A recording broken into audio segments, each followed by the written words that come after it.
السلام علیکم ورحمۃ اللہ وبرکاتہ۔ میرے دوستو، اس بیان کو ایک بار ضرور سنیں اور اس بیان کو تمام امت مسلمہ تک ضرور پہنچائیں تاکہ امت کی شہزادی غیروں کا شکار ہونے سے بچ جائے۔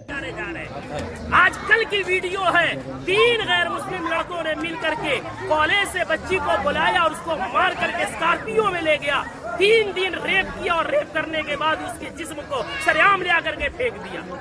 آئے دن یہ خبریں آ رہی ہیں۔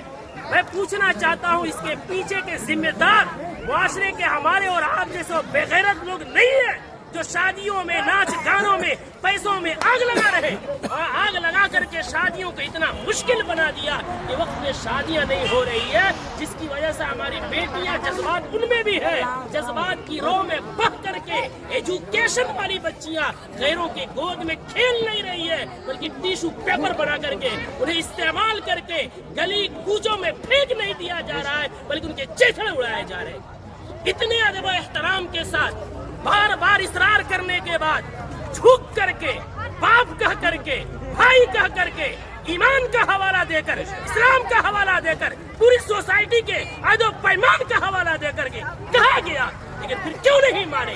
جرأت کی بات ہے، ہمت کی بات ہے۔ آخر وہ ہمت آئی کہاں سے کہ پورا معاشرہ بائیکاٹ کر رہا ہے، آپ ناچ لا رہے ہیں، چوک پہ نچا رہے ہیں، پورا بستی اس گناہ سے بچنا چاہتا ہے۔ خدا کا خوف کھائیں ہم لوگ، کل قیامت میں کیا منہ دکھائیں گے؟ پورے گاؤں میں نچاتے ہوئے لے کر آتے ہیں، مسجد کے سامنے سے لے کر آتے ہیں، پورے گاؤں میں۔ یہ کیا ہے؟ اس کو ضد نہیں کہتے ہیں تو اور کیا کہتے ہیں؟ اس کو ہٹ دھرمی نہیں کہتے ہیں تو کیا کہتے ہیں؟ کون ہے وہ مولوی، کون ہے وہ عالم دین جس نے قرآن اور حدیث پڑھا ہے اور اتنی سختی سے منع کرنے کے بعد اس مجلس میں، اس شادی میں ناچ گانا ہو اور وہ نکاح پڑھائے، اس کا قرآن اور حدیث اجازت دیتا ہے؟ میں تو احترام کرتا ہوں کہ انہوں نے پہلے ہی جو ہم سے محبت اور شفقت کے ساتھ اقرار کیا ہے۔ کون ہے ایسا جو جس مجلس میں ناچ ہو رہا ہو، جس اسٹیج میں ویشیوں کا دھندا چل رہا ہو، جس اسٹیج پہ کھڑا ہو کر کے بہنوں کے پاؤں میں گھنگرو باندھا جا رہا ہو، ان کے سروں سے دوپٹے کھینچے جا رہے ہو، جس نکاح جو عبادت ہے اس عبادت کے اندر معاشرے کے لنگے اور لفنگے اور لونڈے عورتوں کے پیچھے تالیاں بجا رہے ہو، وہ نکاح میں کس مولوی کا علم اجازت دے گا نکاح پڑھانے کا؟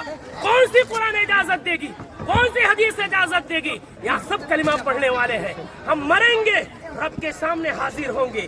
دنیا کی بات چھوڑے، ہمیں یہ خوف کیوں نہیں آتا کہ نکاح ایک عبادت ہے، نماز بھی عبادت ہے، نماز میں اگر کوئی گانا بجائے نماز کا مذاق ہے، نکاح میں کوئی گانا بجائے وہ نکاح کا مذاق نہیں تو کیا ہے؟ جو مولوی قرآن کی آیت پڑھیں گے ان کا مذاق نہیں تو کیا ہے؟ حدیث پڑھیں گے ان کو پیروں کی ٹھوکروں میں رکھنا نہیں ہے تو کیا ہے؟